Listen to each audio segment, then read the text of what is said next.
is an Unspoiled Network podcast. This is Unscrupled, covering Angel, Season 2, Episodes 10 and 11, Reunion and Reunification. In these episodes, Dark Angel. That was actually a show at the exact same time. Exactly, yes. Anyway, yeah, this thing happened. Welcome to Unscrupled.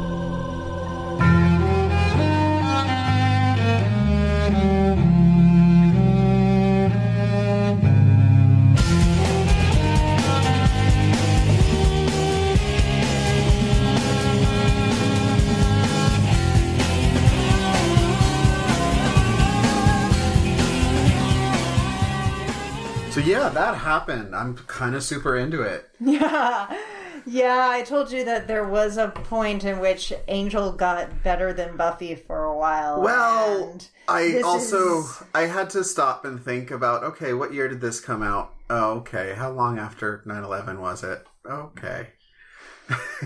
That's where we are in our angelography.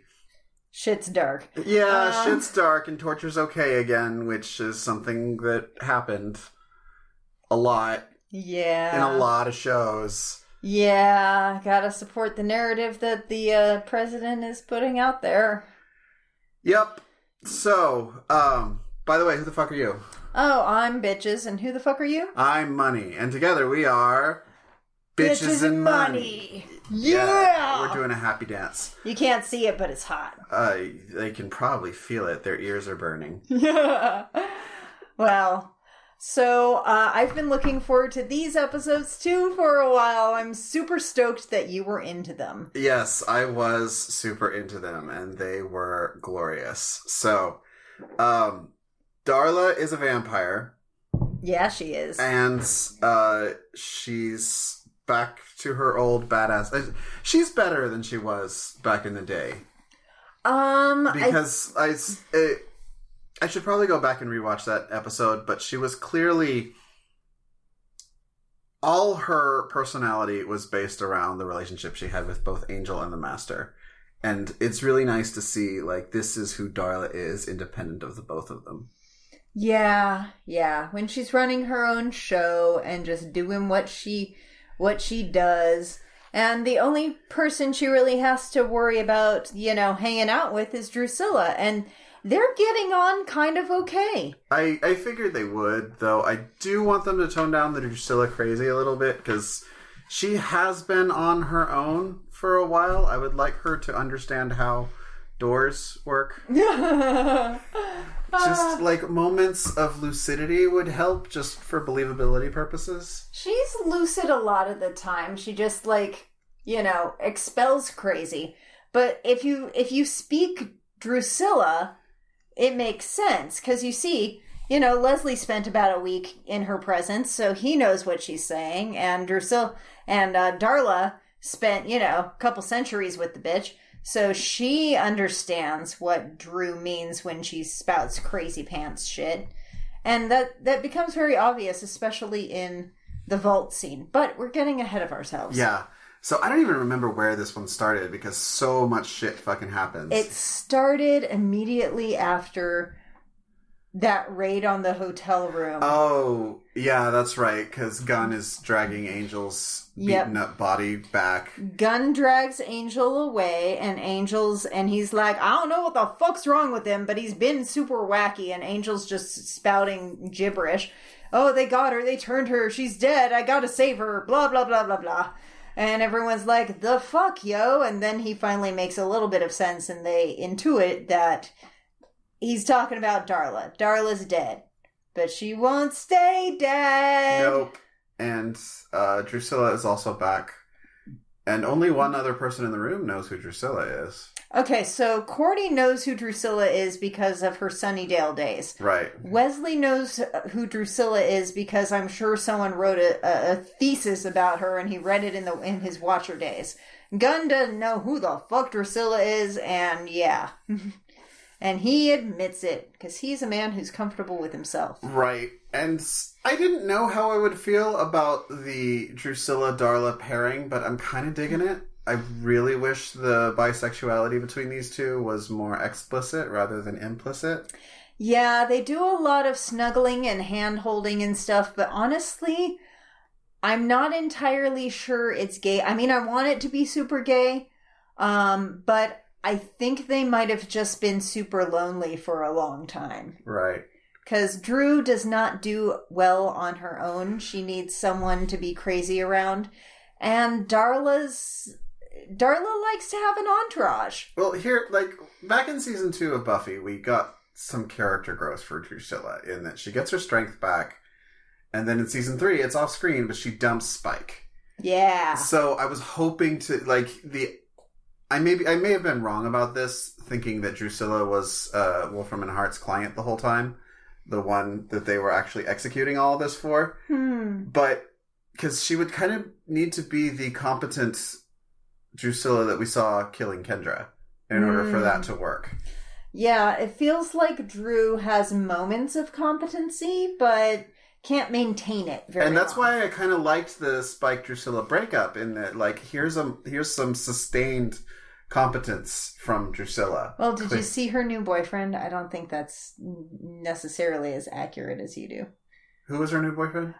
He was like some kind of antlered slime monster. I don't remember this at all. Huh. When was this? No, it was totally in one of Spike's flashbacks. Okay, I'm not recalling that at all. Okay. Well, anyway, he does mention that she left him for a fill-in-the-blank demon, and it's a big... That's right, she did leave him for someone. Damn it, like... Yeah, she didn't I just guess it him. does make sense. She needs someone to be crazy around. I was hoping Drusilla had matured past that, is all.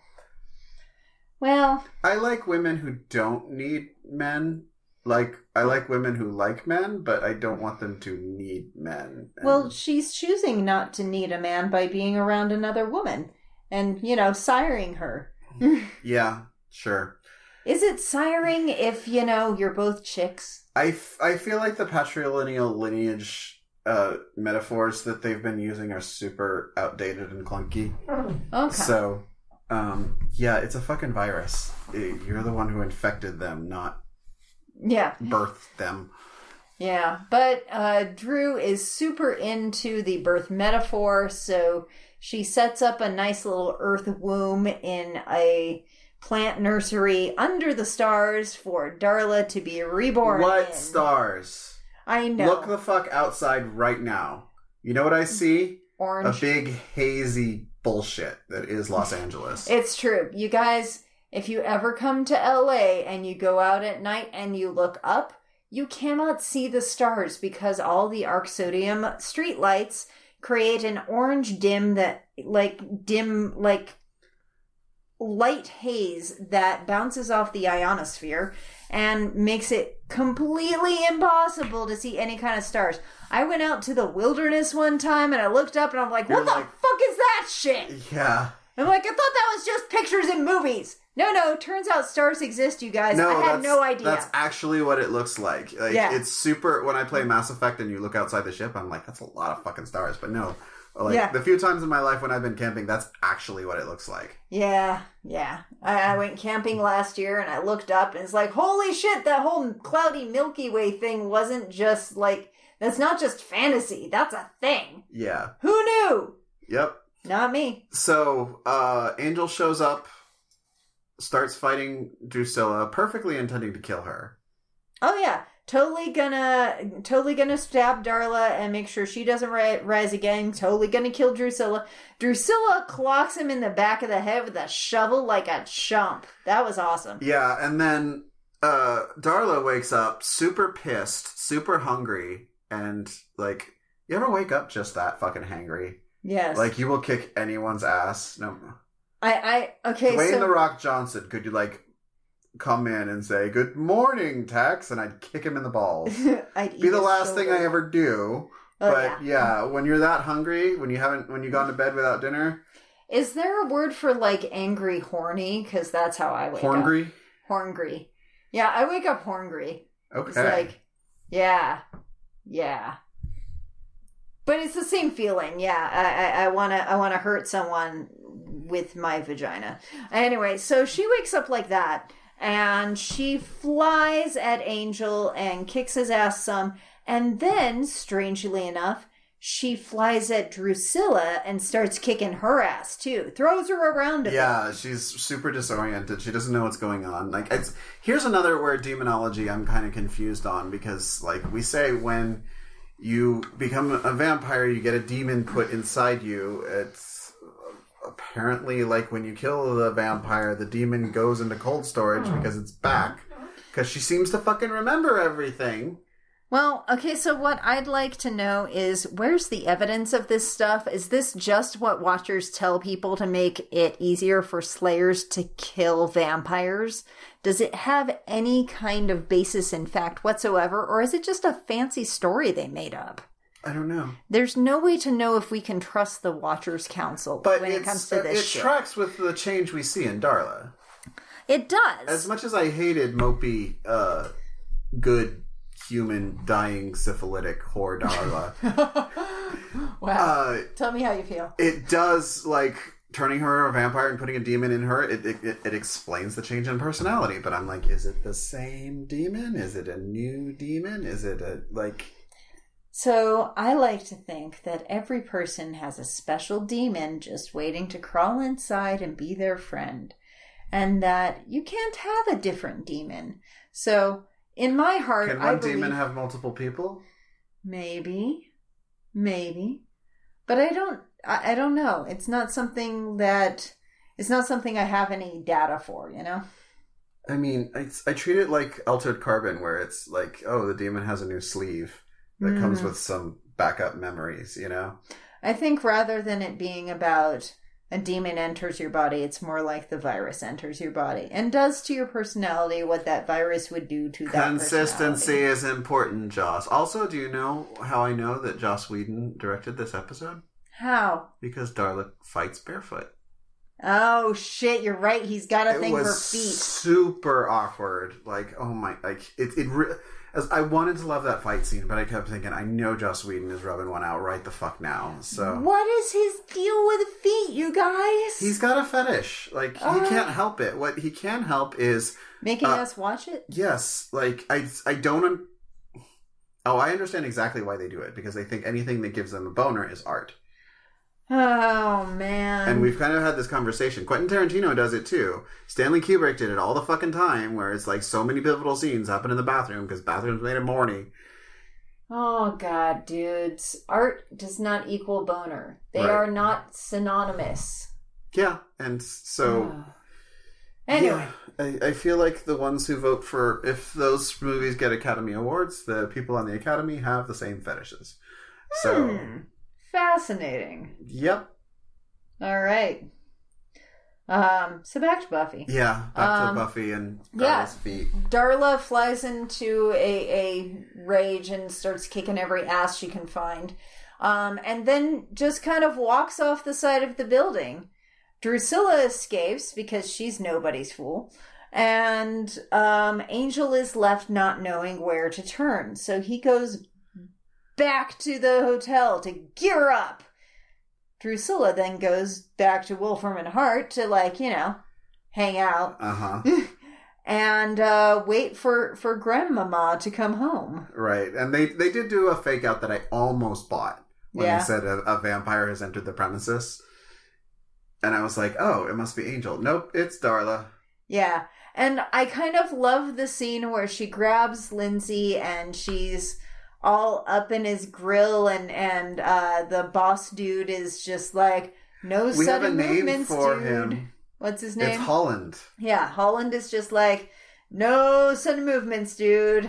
And yeah, he's, you know, Lindsay's trying hard not to get a boner, but, you know, he totally has one.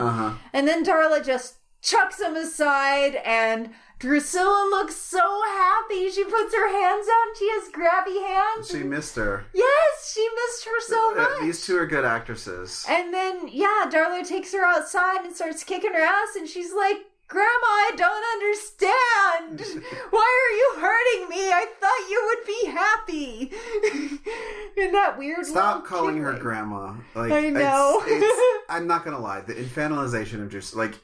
She can be crazy without being infantilized. I agree, but it's the way they chose to go, and so I just... It's another boner thing where men who think infantilized women are sexy, and I don't get it. Yeah, I don't get that either. That's so not sexy. It's so creeptastic. Yeah, guys, you need to stop it. Like, I don't understand. Like, I do understand. I understand why the cheerleader thing. I understand why the cheerleaders have the outfits they do, and I understand why it's sexy for a grown-ass woman to put on a cheerleader outfit, because here's a guy who wants to fuck teenagers but doesn't want to be, in trouble. Yeah, so. That guy. So, yeah, but, like, girls, the breathy, sexy baby thing, just don't do it, guys. Just don't. Don't do it, y'all. Y'all. I am going to teach you to use y'all, because we need a gender-neutral... plural second person here. You're right. Don't do it, y'all. And it's like, I'm still okay. not used to it. I still have to stop myself when I'm about to say you guys. Every y'all I drop is intentional. Hey, folks. Real talk here.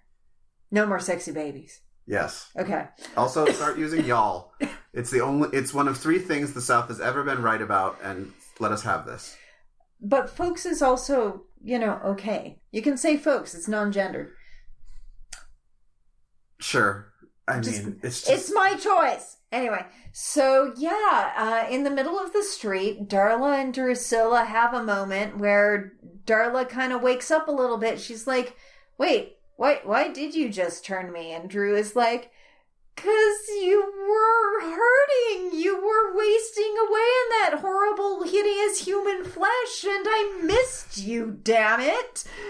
And Darla has this moment of like, oh, sweetheart, and just hugs her, and it's just like the sweetest goddamn moment of my life. These two it was really heinous murderers just snuggling in the street. Can we just have like a sitcom of Angelus, Spike, Drusilla, and Darla all living together in his crappy ass apartment in Los Angeles. Like, that's so evil. And like, they're all exes at this point, that they don't want to have anything to do with each other. But they also don't have social security numbers, so they can't afford a better place or to move out. And no one can make rent. Exactly.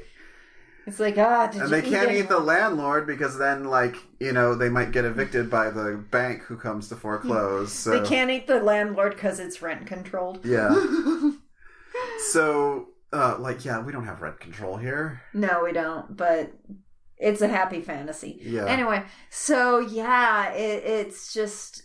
I just love that moment where she's, like, beating the crap out of poor Drew, and Drew's like, but I missed you. And it's like... Oh, baby, okay, yeah. You know what? You did do me a solid. Wait, let's eat this asshole who's calling us lesbians. I'm really glad they ate him and not the poor woman who nearly crashed into, or who did crash into Drusilla, because she had no, like... Yeah, it wasn't her fault. Also, Drew came out of nowhere. As a driver in Los Angeles, like, he took way too long to honk. And also, dude, the lanes in LA are fucking stupid wide. He could have driven around. There was no other traffic at that time of night. Mm-hmm. It was... His entire thing was ridiculous. He was just being an asshole to some ladies who wanted to hug in the street. And frankly, you guys... Frankly, y'all... Hugging in the street is totally something that happens in LA. Oh, I picked up someone who was going to the airport. Her name was... I can't give her name. But... yeah, it was a black woman from London, and there was a whole fucking murder of lesbians. And I'm like, these are not lesbians, are not going to fit in my car. And then one of them just grabs her and fucking dips her. And says, you're taking her to the airport.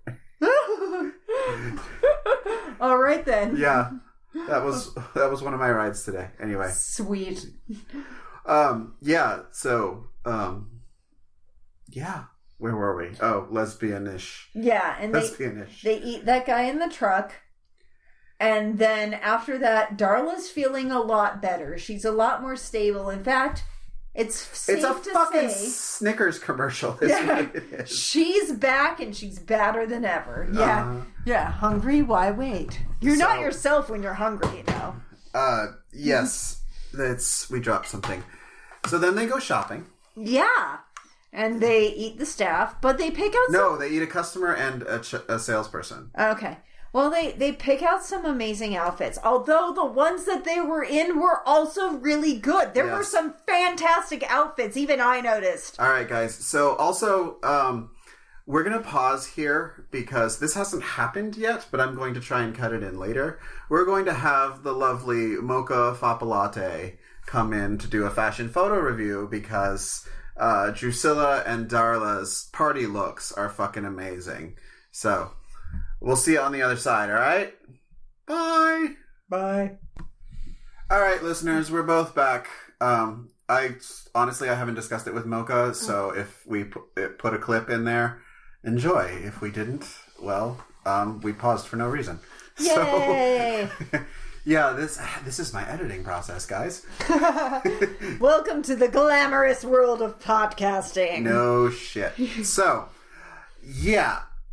They go shopping. They get some killer ass outfits. And, yeah, they do. I forget, when does how do they get in touch with Holland? They call him. Ah, okay. Because they both have Lindsay's number, and Lindsay's just like chilling there in his office, and yeah, that's how he rolls. But yeah, they just call up Wolfram and Hart, and it's like, so we want to keep you guys on retainer, and by on retainer we mean we don't pay you anything, you just help us with stuff because we're going on a little bit of a spree. And Holland's like, well, why not make it a massacre? Yeah, this is what I really like about Holland, and I'm actually sorry that he's dead. In that he's a little bit of Littlefinger, yeah, and a little bit of Varys. Like, he knows how to use chaos to his advantage, but he's also very forward thinking about it. Unlike Littlefinger, who's just like, let's fuck shit up and then deal with the ashes. Okay. So, yeah. He suggests a massacre. I'm not sure how that would work in his favor, but I mean, I trust Holland had a plan, or at least came up with a plan shortly thereafter on how to turn this to his advantage. He thought he had a plan. Right. Yeah. Little did he know that you don't tell bitches what to do. So, I don't know. I'm as much as I love these episodes, I feel like I've lost ground in understanding how Wolfram and Hart works. And what is their ultimate goal for all of this shit? I assumed they could be pure mercenary and just take money. But it seems like they want to be power brokers of some kind. But they don't want to be the obvious ones. They don't want to be the figureheads. They want to be the power behind the throne. Yeah. But that doesn't track with taking Drusilla as a client. Okay, so is she a client or is she a tool? I don't know. I don't feel... If she's a tool, there's a really long game that I don't really think I have the patience to understand. And by, like, oh, this was our plan the whole time, where we took these very unpredictable things and made them do exactly what we want, is like, no, this is I much prefer the Holland approach. It's like, how game it out of all the things that could happen. How do you turn each one into to your advantage? Okay. So, yeah, I don't know if I made any sense there, guys, but, like, the Wolfram and Hart is fascinating to me. All four of the demons are fascinating to me, with the exception of Good Angel. Like, I'm totally okay with this being the show, and, like, fuck, I'm gonna say it, fuck Cordy. Like, we don't even need her at this point. Yeah, like, just Angel versus Wolfram and Hart. I don't even want Angel. I want them to, like, do their thing, and then Angel sort of be the antagonist who always beats them, and just comes in at the last minute. I don't care what's going on there, you know? Yeah, it's a really good show concept. It's like, okay, evil otherworldly law firm. We don't know what their end game is, but they're doing some fucked up shit, and we can tell that it's fucked up. So let's thwart them. Right. Yeah, so I'm confused there. Meanwhile, Angel is pouting. Is this the point where he fires the other three? At the end of this episode, yeah, that's okay, where so that hasn't happened yet. Okay. It's first he fires them after the vault happens. So vault? The vault. You know, the wine cellar. Okay. Yeah. I think of it as a vault because there's only one door. Anyway, so yeah, Holland tells the ladies that they should have a massacre. Angel goes to find them and ends up following their trail to the shop that they robbed. Finds some rando chick in the dressing room with the dress she can't afford. Yeah, I was totally bored by all this. Yeah, and figures out that the ladies, they're going to Holland's wine tasting, whatever, I don't care. It took way too long for him to get there. We did, and also I was super well, I don't know that I was at this moment when Kate shows up in the back of the car, I was sort of thinking, it's like, I've talked a lot on Buffy about what sort of narrative role that Graham could play. Mm-hmm. I kind of feel like they're trying that here, but I just don't feel like Kate's character would lend itself to trusting Angel. I feel like Kate doesn't know what to think anymore. Yeah, but then again, she does know that Angel has it out for Darla, and she's now convinced that Darla is something super dangerous. I guess it sort of makes sense because since Angel is someone she doesn't care about, if she turns him loose and he gets killed, it's like, she's at no loss.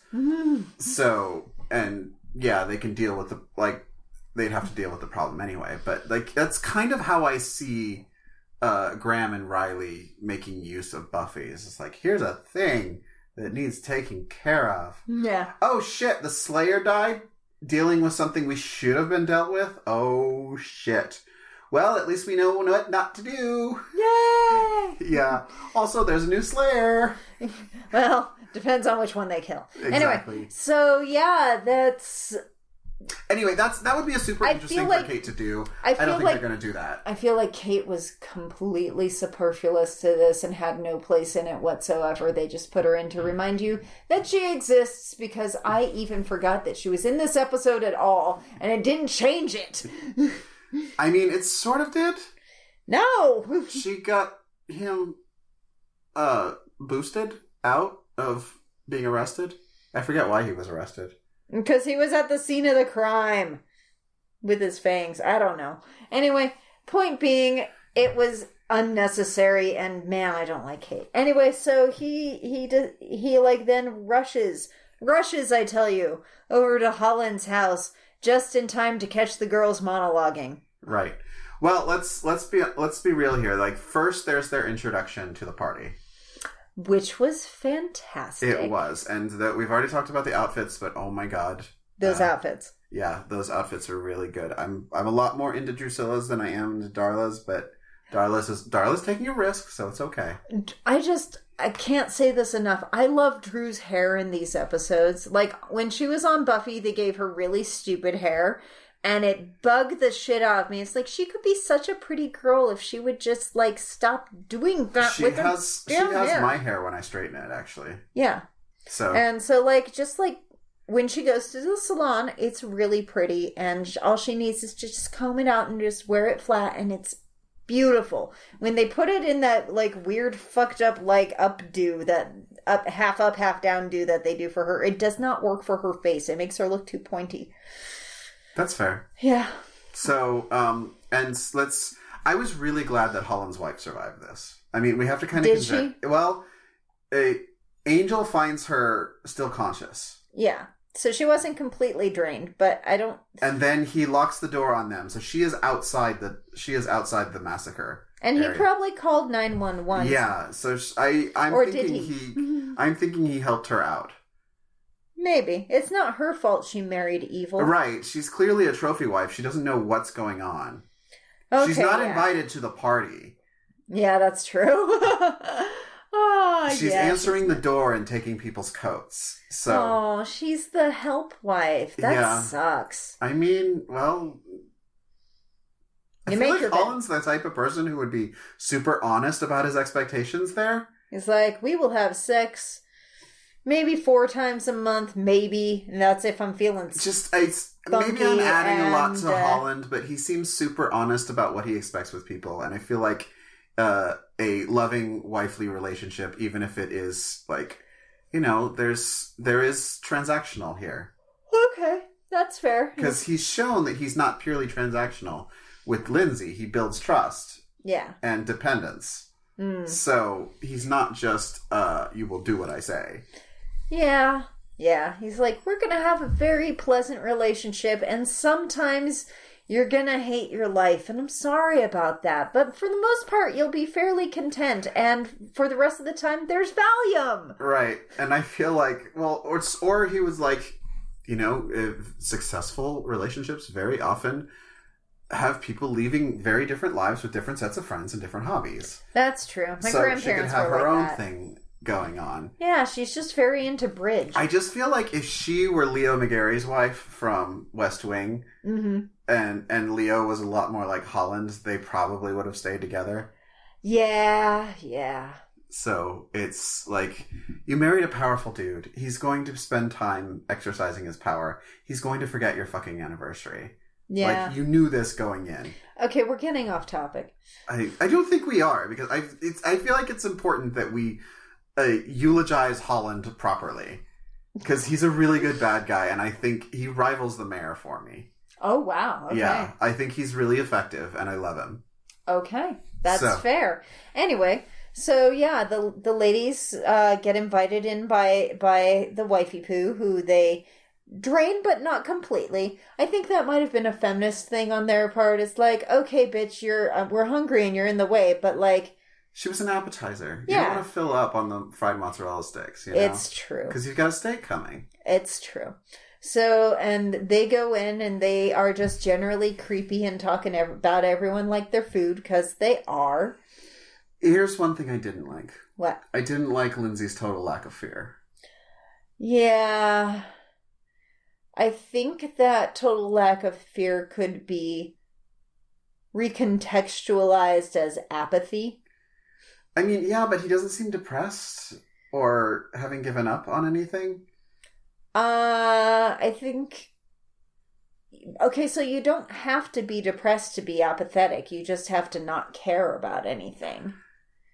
It's not... the decisions that Leslie has made show that he does want to live and enjoy the perks of being a powerful supernatural lawyer / fixer. Well, given the choice between doing that and living in poverty, well, yeah, of course he wants that. But it's like, okay, almost certain death or a lifetime of this. Ho-hum. Yeah, and then Angel shows up.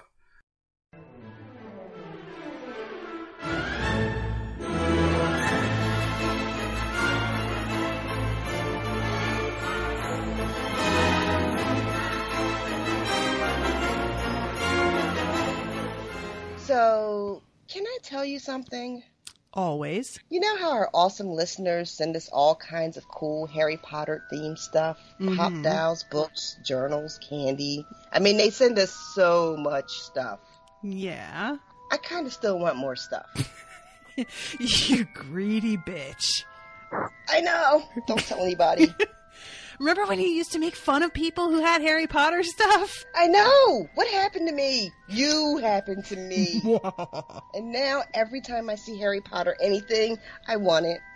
But I see a lot of the same stuff over and over again. Sometimes they'll have Ravenclaw stuff with fucking ravens on it. Well, now that you mention it, I do know somewhere that you can get really unusual, handmade Harry Potter items shipped to you every month. And they know that Ravenclaw's animal is an eagle because they're not a bunch of goddamn posers. Ooh, tell me. It's our new sponsor, AkioBox. They're giving everyone who subscribes with the code UNSPOILED 10% off their first 3 boxes. And every month you get 3 to 5 specially curated items, including at least one that is specific to your house, all delivered right to your door. This sounds amazing. I know, right? And because AkioBox focuses on unique handcrafted items, you're also supporting a series of other small businesses. Plus, you're guaranteed to not have the same gear as some filthy casual who picked up a Raven keychain at Walmart. Well, I'm a lot of things, but you know I'm not casual. Not a casual bone in your body. That's why AkioBox is for you. Well, shit, girl, where do I sign up? AkioBox.com. And don't forget to look for them on Facebook and Instagram, too. Facebook.com/TheAkioBox and Instagram.com/TheAkioBox. What's the code again? Really? I'm sorry, I forgot. The code is unspoiled. That makes total sense. AkioBox. Magic delivered.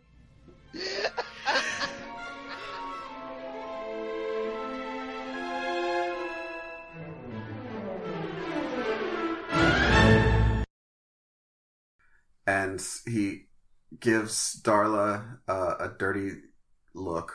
Yeah. And says, I am going to save you, but not tonight. And he closed and locks the door. And I was like, yes! Oh, yeah. I especially like when Holland's pretty much begging him to save them. And yeah, this is like, as much as I love Holland, these are the mistakes that people like him can make and suddenly find that like they've made enemies. Yeah. And they've screwed people over. And, you know, Holland, as good as he is, he probably could have seen Angel as another ally. Because, I mean, you know, what if Angel was on his side in that he wants to take over Wolfram and Hart and seriously tone down the evil shit they do? If that was the story he went to with Angel. Man, that would be a good show. Yeah. Let's have that show. Guys, yeah, it's anyway, that could have been a move that Holland could make, because clearly he doesn't have the best interests of Wolfram and Hart at heart. Haha. Oh god. So I think the mistake Holland made was that he thought that given a choice between evil things killing humans and like stopping that Angel would always side on with the humans. I mean, he was hoping for that. I don't think he bet on that because, you know, if he... Well, he's dead now, so yeah. I think he did bet on that. No, actually. I don't. He didn't expect Angel to show up there. Well, he was hoping. He was hoping in that moment where he's like, Angel, for the love of God, please. Yeah, that was his last ditch effort. He put all his money on Red and he it didn't lost. Work out. And that's how things go down when you play the Game of Thrones. So yeah, it is. I mean, I'm totally into this. You win or you die. You're right. And then Angel goes home and fires the other three and decides he's going to have a training montage. Well, oh god, the monologuing. The internal monologuing, Jesus fuck. Can we get that footage and put Eye of the Tiger over it? Sure. Okay, so the thing where he has to like start working out. Dude, you're a vampire. You're undead. You can't put on muscle. Whatever you started with, that's what you got. Don't act like you're going to burn off those blood calories. That wasn't what it was about. It was about him in a tank top doing push-ups. Pull-ups, but yeah. He did push-ups too. Okay, fine.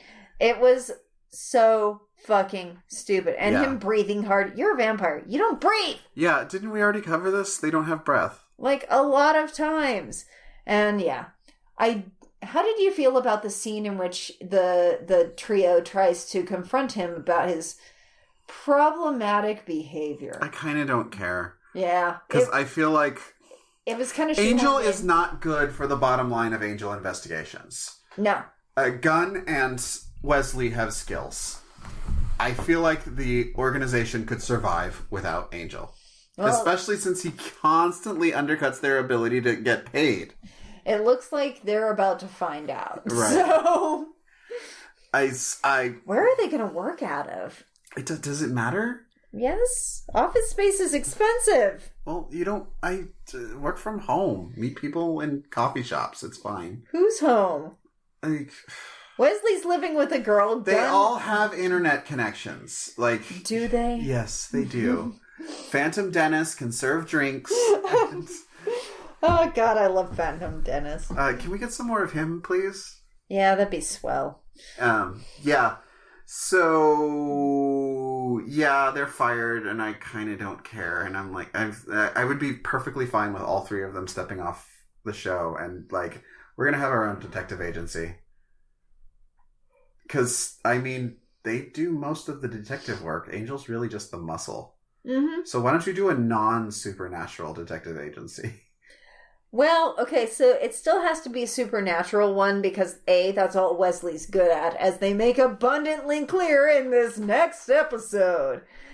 B, Cordy is still Vision Girl. That's right. God, I hate the visions. And C, that's pretty much what Gunn does too. Yeah. Like his badass motherfucker thing isn't gonna do real well delivering pizzas or whatever other jobs are around LA for, a brother man who spends I feel like the all three his of time them on the could street. come up with a business plan.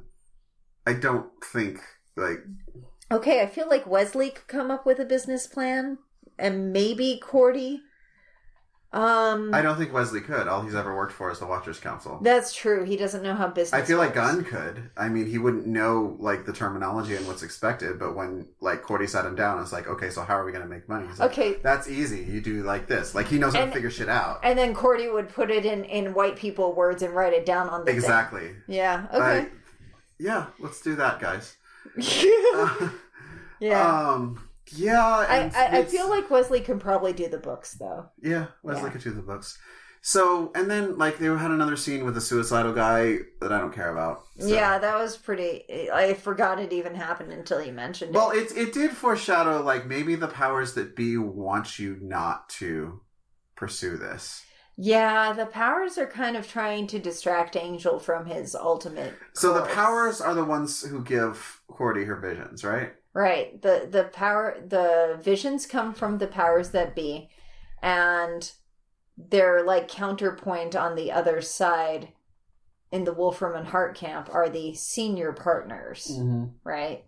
So, but we still have no idea who any of these beings are, or what their goals are, what their personalities are, what their allegiance is, what they consider to be good or bad, and whether or not that lines up with human morality. So, yeah, and then in our second episode, we start with two survivors of the Wolfram and Hart massacre. Yeah, we do. And who are they? They are. I totally saw this coming. Leslie and Lila. Well, yeah, they've invested so much in Leslie and Lila, they can't get rid of They them. haven't invested that much in Lila, but the fact that she was there and had lines highly suggested to me that she was going to survive. And she's hot. And yeah, and I do wonder what Drusilla and Darla's motivations were for keeping her alive. Well, Darla did live with her for 4 months. Oh, that's right. So, okay, so she is someone that she knows. Yeah, it's not like they left her alive at random. I did think it was random, but now that you say that, okay, yeah, they do have a connection too. Yeah, they were totally roomies for quite some time until Angel convinced human Darla that that Lila was kind of using her. Right. Which, lawyer. That's what lawyers do. Yeah. But yeah, they'd invested way too much in Lila and had no payoff yet, so I totally didn't expect her to bite the bullet here. Yeah. I still kind of want her to be a FBI informant. Well, she did try to do that thing with Lindsay where she was wearing a wire and trying to convince him. It's like, right. Let's just steal some files and run away. So they've got it in their pea-sized little noggins that Wolfram and Hart is going to take them out and in order to blame them for the massacre. And what I don't understand is, where's the percentage in that? How does that profit Wolfram and Hart even a little bit? It's not about profit. It's about sending a signal to your other employees. So it's... Don't survive massacres, guys. It's carny justice. Okay. It doesn't matter that the person you hang did it. It matters that someone was hung. Ah, man. Yeah. Hanged. Well, sure. Oh, you haven't seen Carnival. Okay. Well, I tried to watch it, but it was like 20 years ago and really weird. Yeah, it is really weird, but I love it. Unfortunately, it kind of ended on a cliffhanger.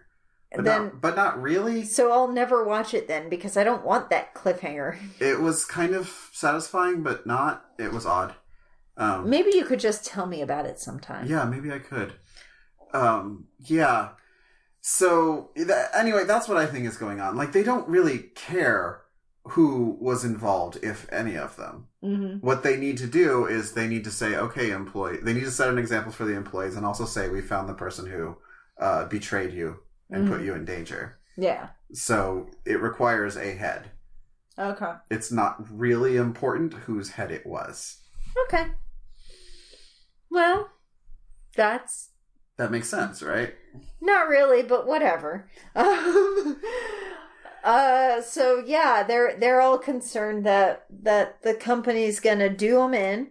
So they're trying to make little contingency things, or at least Lila is. Lindsay seems completely nonplussed by the entire thing. He's just kind of doing what Lindsay's do. Yeah. And yeah. I don't understand his game here. And they are both stuck with something I think is really interesting in that, like, again, to go back to Game of Thrones, they're sort of where Davos is.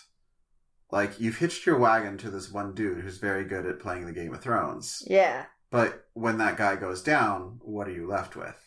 Finger bones. Exactly. Well, he lost his finger bones at the Blackwater, so... Don't even have finger bones. That's right. All he's got is fucking Jon Snow, which, fuck that. Yeah. Sorry, guys. I'm a little salty that Davos has no role to play other than just hang out with Jon.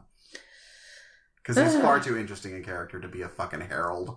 He really is. So, anyway, that's another show. Back to Angel. Yep. So we see Angel wipe out a bunch of vampires in the sewer. And I don't care. Yeah, his whole, like... Jimmy crack corn, and I don't care. His whole, like, I have to be ready, like, internal monologue bullshit is like, guys, we could have filled these 45 seconds with something interesting. See, there was a way to play this that would have been fucking brilliant. Like, don't show the monologue of him training. Don't do the voiceover. Just have him wipe out the vampire. And then the last one's like, what do you want? Do you want me to work for you? Do you want to know where, like, do you want to know do you want information? And he's like, no, I'm just practicing. And kill him. Yeah. That would have been amazing. That would have been really powerful. But right. Instead they decide to try and, like, do Dark and Brooding, and David Boreanaz and his monologue completely suck at it. Like, there's just no redeeming qualities to that entire sequence. Even, like, okay, I can see why people think he's sexy, but I'm just not feeling it. I don't think he's sexy at all. Like, he's got all the right parts, but they go together super weird. He's sexy on paper. Yeah. Yeah, it's like, okay. He's like Riley as a match for Buffy on paper. Like, it should work, but it doesn't. It should work, but it doesn't because he's just not. But there's no chemical reaction. Right. Yeah. So where was I? Yeah. So Angel's training. He's killing people. This episode was a bit of a come down. As I still liked it, but there was way too much Darla talking about Angel. Yeah. And her going, why do people keep trying to make this about Angel? It's like, because it's about Angel. She's like, dude, I'm trying to bring together a unholy army of doom. Meanwhile, like, okay, so let's talk about her recruiting, and then we have to talk about karaoke. Okay. So her recruiting, I feel like it's also another step back in the world building in that we've sort of heard that vampires are just trash as far as other demons are concerned. Oh yeah, half-breeds. Right. And I feel like there should have been a reaction as like, what, a fucking vampire wants to have a posse? Yeah. Like, you could be our minion, but no. And a woman at that. And then she could have ripped his ears off. You know? Yeah, that'd be fun. That would have fit in the world, but of course in this post 9/11 world, it's like we don't have time for nuance. So, yeah. Sorry, guys. Like, I've been thinking and reading and even doing a little writing about like how things were weird right after 9/11 for that entire fucking decade, or at least half of it. And one of the side effects was painting everything as purely black and white worlds, and the torture thing was big, and very few shows came out on the other end with any sort of nuance whatsoever. Battlestar Galactica. Battlestar Galactica did it the best. It took them 2 years to actually show the Cylon side that we would care, though. So this was... I'm trying not to be that guy, but, like, we have to remember the fall of Bush, which was 2005, 2006. Right. And that's when Battlestar Galactica started showing us the Cylons. And it's like, oh, suddenly this post 9/11 world is starting to change. Right. Okay. Yeah. So, Battlestar Galactica did better than most. Yes. It did have a lot of torture. They justified suicide bombers in a way that made people See, that understand was super... it. Yeah, that was super good. But again, that was, like... Shit has gone to hell in Iraq. Yeah. Time. That was not... Can we please talk about this? That was not mission accomplished time. So. Yeah. That was... Okay, yeah. There was room for that then. Right. Anyway. But back to Angel. Yeah. So, yeah, she's trying to recruit people, and Angel's watching her and whining about how he's not ready. Asshole. Yeah.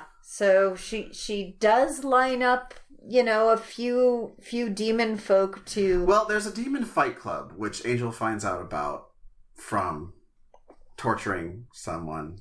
Yeah, the whole waterboarding that one demon was problematic at best. Yeah, I felt really gross just, even looking at it, so... And, yeah, he wouldn't have spilled. If he thought he was going to die, he wouldn't have said anything, no matter what, because Angel wasn't going to kill him. Right.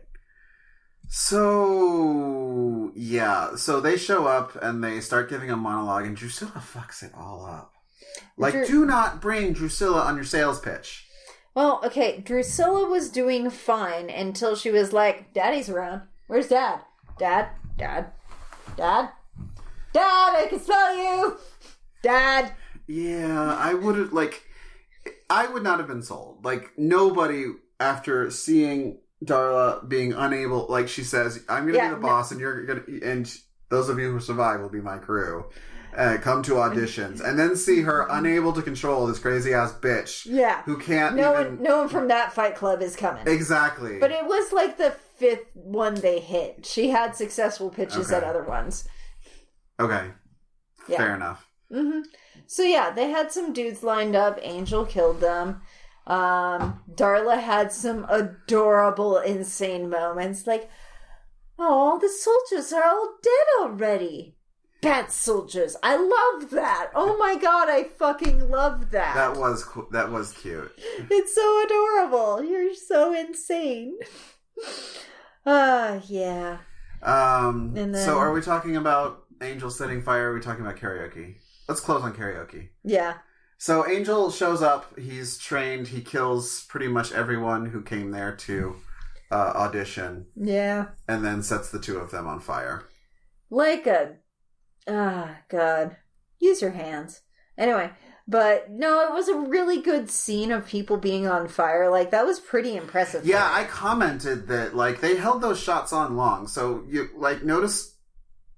next time you're watching an action movie and you see someone on fire, watch how long they're on fire. The shots rarely last more than 2 seconds. Mm-hmm. This one was on them for, a good 6 or 7, which is super dangerous, because you're not supposed to breathe when you're on fire, because you'll get hot smoke in your lungs and you'll get burned.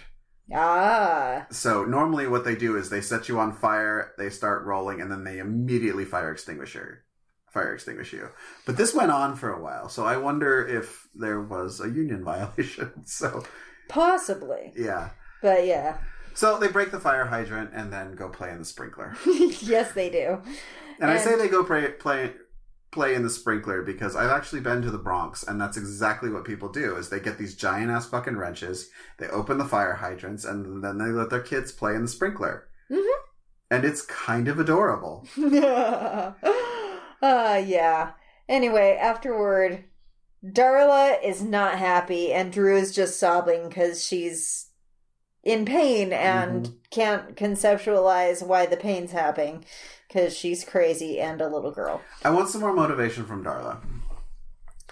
Other than, I'm a vampire, I should have a crew. Yes, and I want her to talk about how she always kind of resented the master for being on top, you know?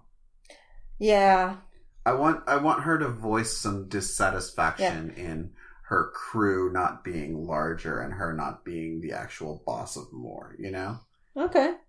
She's like, I was really good at serving, and I want you all to serve me the way that I served the master, because I really put a lot into it. Right. If I think you're not as good a servant as I was, because there's also I'm gonna kill you. She did bail on the master at some point. I think that doesn't happen unless she was expecting a promotion she never got. Well, okay, so that we went through that though. That was a flashback scene in one of the Angel episodes. Oh yeah, I know, but like, she wouldn't have She wouldn't have bailed on him if she hadn't been disappointed already. Well, they were living in sewers. She wanted to live in hotels. I mean, it's really not that difficult. I feel like she doesn't need Angel to say that to come to that conclusion. He made it a lot easier. It's hard to just bail on your boss and go live in a hotel with someone you're lukewarm more than anything, about. I just want to know what's the incentive to being the boss. It doesn't sound fun. It sounds like work. That's accurate. Being the boss is totally work. Right. So, yeah, that's what happens. And I think the last thing we need to talk about is karaoke. It's true. So, yeah. After the firing, we flash to Cordy going into Caritas. That's the name of the karaoke bar. And like, oh no, it wasn't her first. It was Wesley, because he orders a Bloody Mary like a chump. Right. Yeah. And then he sees Cordy. Or does he see Gunn? I forget. No, anyway, he sees Cordy. And honestly, I was not here for the, why are you here? Oh, I'm just drink. Why are you here? I had business. No, just get to it. Just everyone say, we don't know what to do now, and we want a sing, and just like deal with that shit. Yeah. So they all get drunk together, and they do all of the things you do when you're drunk with coworkers. They fight, they make up, they sing together, and they drink the bar closed. Yep. Yeah. Which is something bars generally don't let you do. Well, Lorne has... But then again, like, there's no last call here, because what cop is going to cite them? That's true. That's true. So, anyway, they get to the closing time, and they ask Lorne, so tell us, what the fuck are we gonna do? And he is cryptic and says, I don't speak when bigger folks are talking, and then catches Cordy's head as she has a really fucked up vision. What was that vision? I don't even remember. I just remember she slammed back real hard. How did you get to the point that I don't give a shit about what's going on with Cordelia? Darla? I guess so. You just need... You care them... Okay, so when it's women in a show, you care the most about the most badass bitch in the room. That's very true. And right now it's Darla, so you don't give a fuck about Cordy. I mean, like a lot of people give me shit, like, why do you like Cordelia so much? And it's because she's honest and she's well-rounded, and her motivations are rarely, if ever, about boys. You know? It's true. And while she does pursue men and do things in order to pursue men, she also has other considerations that she clearly takes in, and that's more interesting than I want to be with fucking boys, you know? She cares about herself first. Exactly. Which is far too fucking rare. And I know it's crass and abrasive, but it's honest and it's funny and, yeah, it's cool. So... Yeah. Just because she wouldn't be my friend doesn't mean I don't find her an interesting character. Yeah. So anyway, Cordy has a vision and they go to hunt the vision thing. I think I remember something about a girl getting snatched off the street. I totally forgot about that entire thing. Yeah, and they're like, oh, well, we need Angel to track the thing. We need Angel to kick the thing's ass. And they end up doing it without Angel, and that gives them their mojo? Their mojo back. And it's like, we don't need Angel. We just killed the thing. And they high five in slow motion and it freezes in midair, and teamwork makes the dream work, and fuck you all. Yeah, I totally forgot that happened. That's because it was totally forgettable. Yeah. But them singing karaoke of We Are the Champions is etched into my mind for all time. Yeah, that was kind of cute. Yeah. So, and I think we may have talked about these episodes. Yeah, we have. I like them. I want more of them. Like, as much as I hate that dark period in American history and most of what television did, it's kind of what this show needs. Yeah. So. Yeah. It's been far too wholesome. Yep. And the thing we learned from these episodes is that Angel has decided to go dark, but not so dark that he's Angelus, but just dark enough that he has no moral compass. And what the fuck does that even mean? I don't feel like this act is mutually exclusive with a moral compass. I feel like he's in the same place he was when he left the hotel the first time. Where he's just like, yo, fuck people. And I don't think that is incompatible with a moral compass. Because it's... being a moral person and trying to fight evil in the world does not mean you have to go all daredevil and knock people out and leave them alive. These are people who clearly the world is better off without. There is no... he saved the one person in the house that wasn't on that list. Yeah. So, I don't think he has anything to feel guilty about. I feel like he should have come here earlier. I don't think it's incompatible with him being an angel of light. A champion. Exactly. So, yeah. All right. Well, that's our episodes. So I'm hoping this is a lesson he takes to heart. We'll see. All right. We only have one new patron because we have a weird fucking schedule because of some travel and shit. So, Gallifrey Sparrow, welcome. Welcome! And yeah, you don't have any spaces in your name, so maybe I should have pronounced that differently. It might be Gallifrey. Gallifrey Sparrow? It's a Doctor Who thing. Which is why I don't get it. Yep. Okay, so why don't you plug your thing while I pull up our list of reviews? So, Thanksgiving weekend. You've heard it before, you'll hear it again. We're doing this fancy little thing we call LostCon. This year, I'm actually the chair of LostCon, so it would really help me if I had a lot of people there. I'm the table of LostCon. Yes. Chair indicates the person running it. So it'd really help me if a lot of you came out and totally went to my convention. It's a science fiction and fantasy convention. Used to be kind of a literature con, but now it's kind of pan pop culture, sci-fi, fantasy. We've got everything. We've got cosplay, and we've got panels of people talking about movies and books and everything you ever wanted to know about those things, just discuss the crap out of. We've got a maker room so you can learn how to do stuff. You can talk to renowned scientists. We've even got a brewing panel if you want to make your own beer. So just come on down. And let's see, we've got some fabulous guests of honor. We've got Shannon McGuire, who is a writer who is coming out. She's going to be there and super awesome. We've got Taliesin Jaffe, who is on a critical role in the Geek Unsundry thing. And also we have Randall Milholland of Something Positive fame as our artist guest of honor. But the most important guest, possible guest, that I'm super stoked about. That's not, nope. Oh, I can't talk about that? Not yet. Oh, no! Keep listening if you want to hear more. That's also, true. What's the theme this year? Shut up with your fucking themes. I'm so sick of these people asking for themes. We don't have a theme. Oh, okay. I thought you did. No, we don't have a theme. My theme is getting the best guests that I can. That, okay. like, don't suck because I had to conform to a theme. All right. Sorry. I thought you had a theme. I don't have a theme. All right. I'll edit that out because I love you. I love you too. Not really. You just want to hear me say fuck real loud. All right. It's 10 p.m. I'm fucking hangry, and so are you. Yep. Let's say goodnight, Jeff. Good night, Jeff. Good night, Jeff. Good night, Bye. listeners. Bye.